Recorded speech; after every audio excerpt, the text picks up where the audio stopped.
as you know, there have really been two pandemics. The first pandemic was really the one which was the storyline that we were all fed, that many of us swallowed whole, which came from our governments and other institutions. But the other pandemic is the one that we're going to be focusing on today, which is what happened after that first one was declared. The second, more the real pandemic. And what you're going to hear today may be surprising for some people. It may not necessarily fit with what you're thinking. But I ask you that you open your minds and listen to what the professionals, the experts here have to say, and to let you know that it is based on science and research. And in addition to opening your minds, I hope that you will open your hearts. You know, many people have suffered a lot in these last years, and I think that what you're going to hear today will make that very clear. So please approach these presentations with an open mind and an open heart. And I think that you will really enjoy the material that our speakers have to present for you today. So thank you very much, and we'll get started.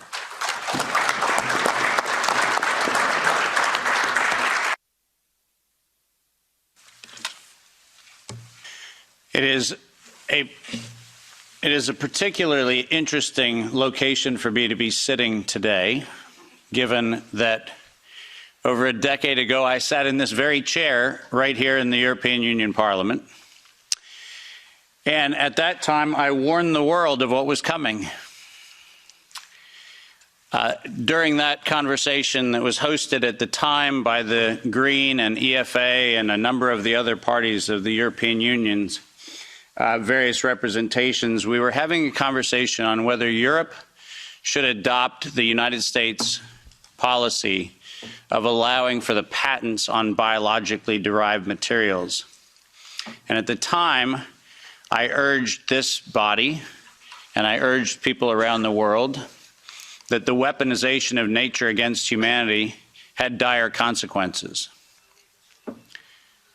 Tragically, I sit here today with that unfortunate line that I don't like to say, which I told you so.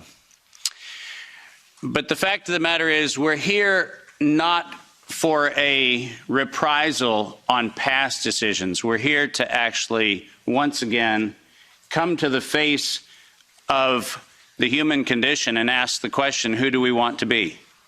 What do we want humanity to look like?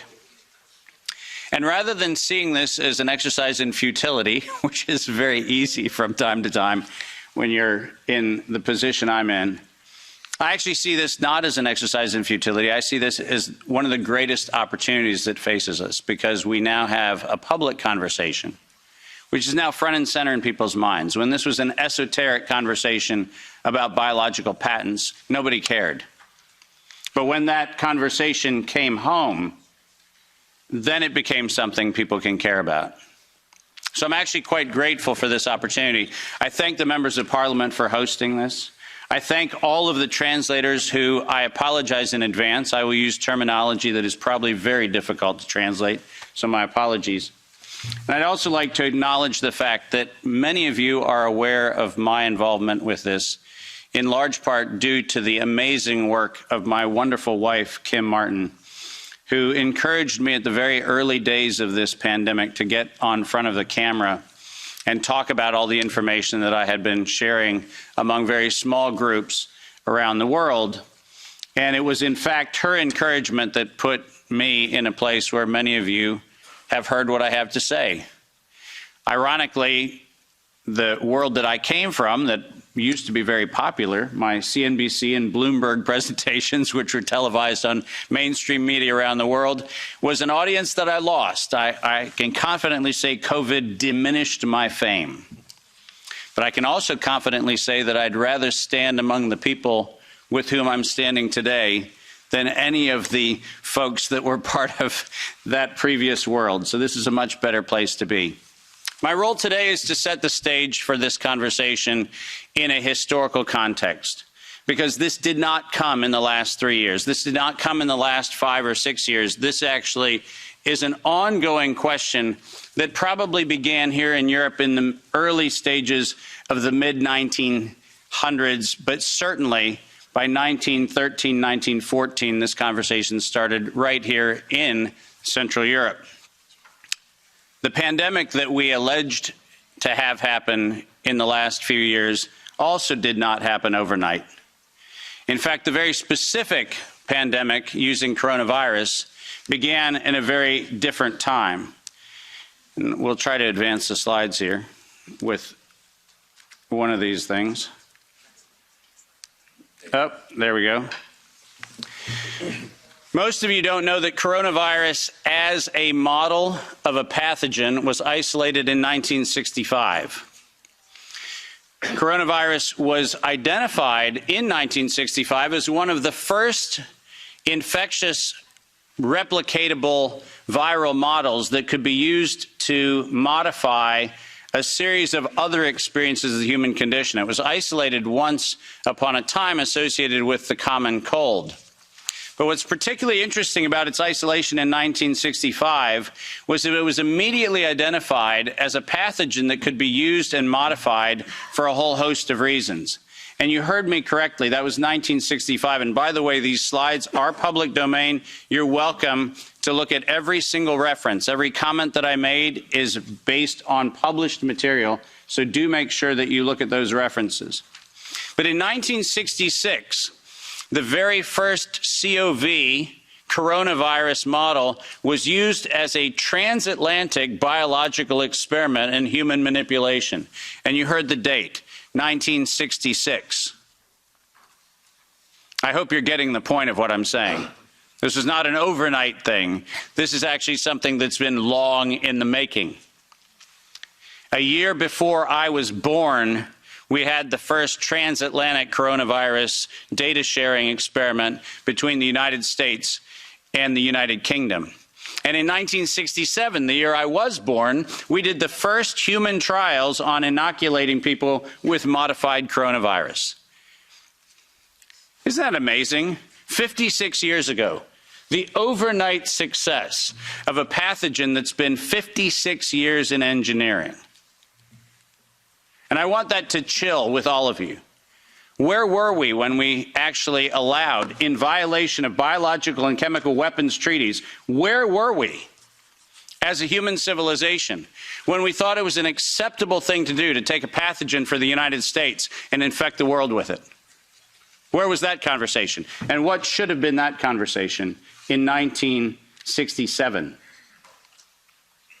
That conversation wasn't had. Ironically, the common cold was turned into a chimera in the 1970s. And in 1975, 1976, and 1977, we started figuring out how to modify coronavirus by putting it into different animals, pigs and dogs. And not surprisingly, by the time we got to 1990, we found out that coronavirus as an infectious agent was an industrial problem for two primary industries, the industries of dogs and pigs.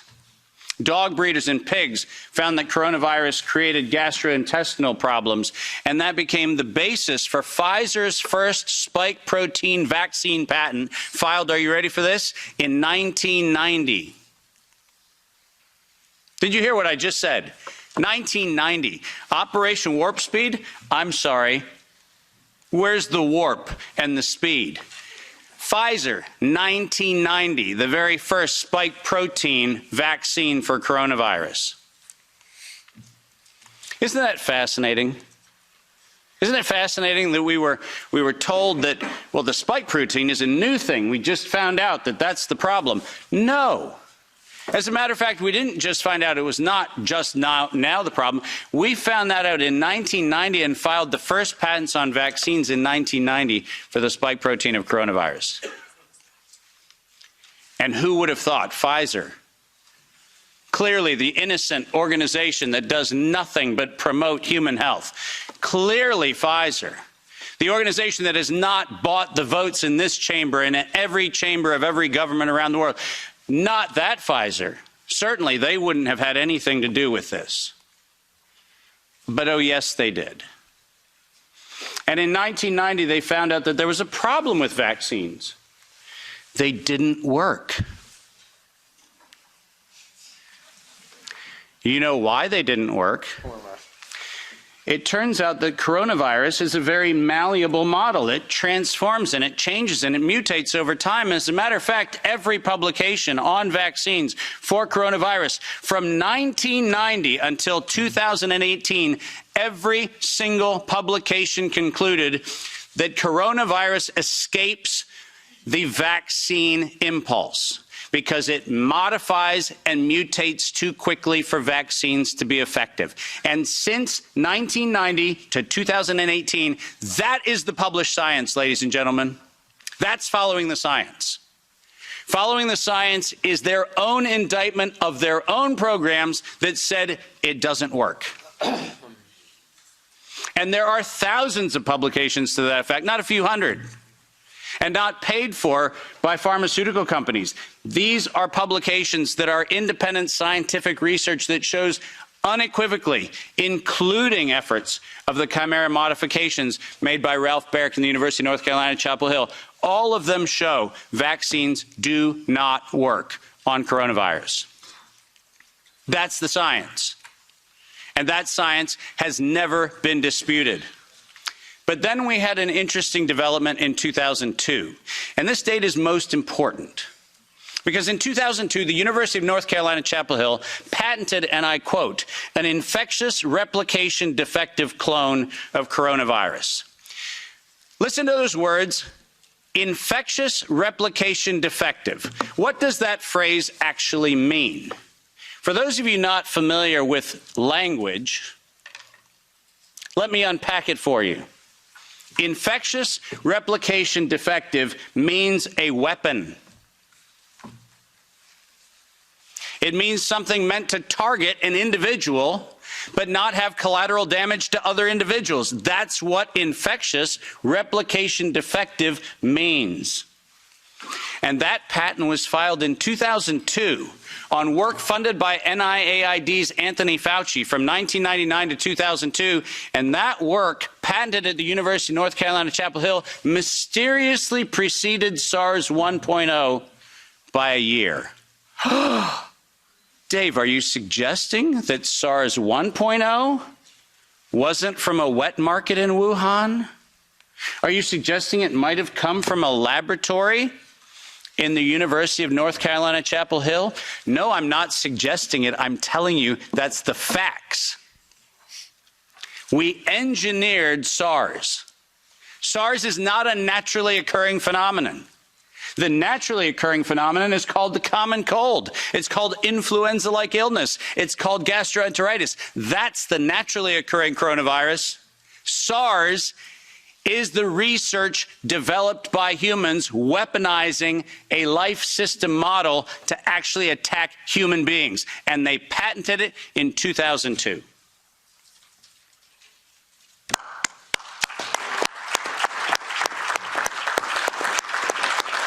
And in 2003, giant surprise, the CDC filed the patent on coronavirus isolated from humans in violation, once again, of biological and chemical weapons treaties and laws that we have in the United States. And I'm very, very precise on this. The United States likes to talk about its rights and everything else and the rule of law and all the nonsense that we like to talk about. But we don't ratify treaties about, I don't know, defending humans. We conspicuously avoid that. We actually have a great track record of advocating for human rights and then denying them when it comes to actually being part of the international community, which is a slightly problematic thing. But let's get something very clear. When the CDC in April of 2003 filed the patent on SARS coronavirus isolated from humans, what did they do? They downloaded a sequence from China and filed a patent on it in the United States.